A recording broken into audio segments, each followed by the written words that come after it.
एक गांव में एक किसान रहता था। उसी गांव के नज़दीक एक झरना भी था। तो किसान हर दिन उस झरने से पानी लाया करता था।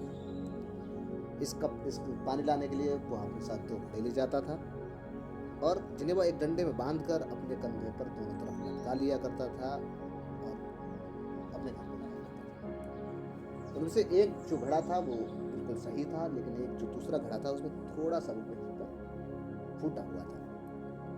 और इसी वजह से, चूंकि एक घड़ा फूटा हुआ था, इसी वजह से रोज घर पहुंचते पहुंचते किसान के पास सिर्फ 1.5 घड़ा पानी बचता था।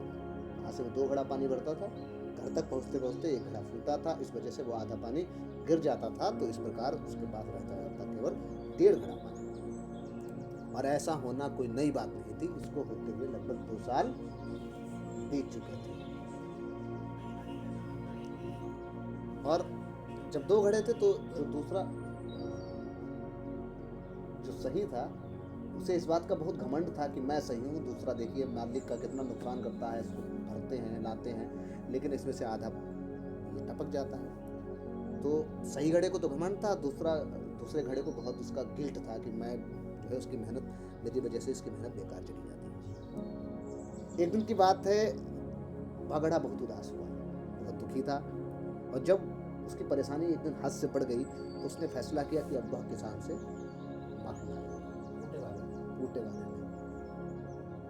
किसान से बोला, मैं बहुत शर्मिंदा हूँ, मैं आपकी मेहनत पर पानी फेर देता हूँ क्योंकि मैं अपने सामर्थ्य के अनुसार काम नहीं कर पाता, मुझ में छोटी सी कमी है और उस वजह से आपकी मेहनत बर्बाद जाती है।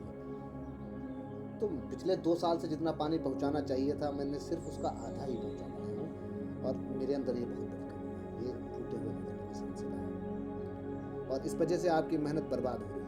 किसान अपने घड़े के पास किसान को बहुत दुख हुआ और बोला, तुमको इतना परेशान होना भी ठीक नहीं है, चल जो हुआ सो हुआ, इतना परेशान होना नहीं ठीक है, क्योंकि चलिए आओ तुमको एक चीज़ दिखाऊंगा। और वो अगले दिन जब वहाँ से पानी लेकर आया तो उसने उस घड़े से कहा कि तुम आज रास्ते में, जिस रास्ते से हम लौटते हैं, तो अपने टपकते पानी पर दुख करने के बजाय उस रास्ते पर देखना कि जो फूल खिले हुए हैं उनको देखते हुए तो मेरे साथ आना। कितने खुशबूदार, कितने खूबसूरत, कितने प्यारे और छोटे छोटे फूलों के साथ। घड़े ने किसान की बातें मानने का फैसला किया और अगले दिन वही सारे फूलों को देखते हुए वापस आया। ऐसा करने से घड़े की उदासी थोड़ी कम हुई, लेकिन घर पहुंचते पहुंचते फिर से उसके अंदर से आधा पानी गिर चुका था और वह फिर से मायूस हो गया और किसान से फिर से माफी मांगने लगा।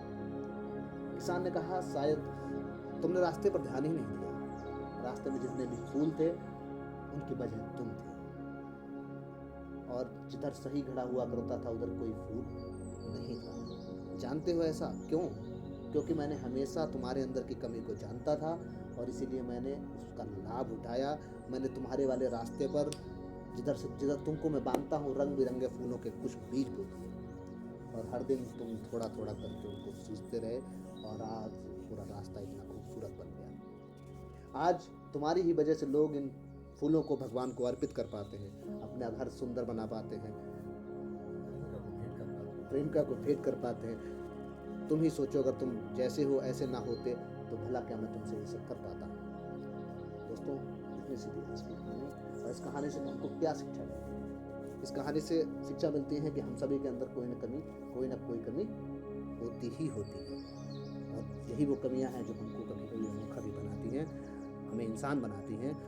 तो जैसे उस किसान ने उस घड़े को स्वीकार किया, ऐसे ही हमें अपने सभी रिश्तों को स्वीकार करना चाहिए और जो उनकी कमी है वो उनकी फितरत है ऐसा मानकर उस कमी का हम सबसे ज़्यादा उपयोग कैसे कर सकते हैं उनको वरदान बनाने की कोशिश करनी चाहिए और उसकी अच्छाइयों की तरफ ध्यान देना चाहिए।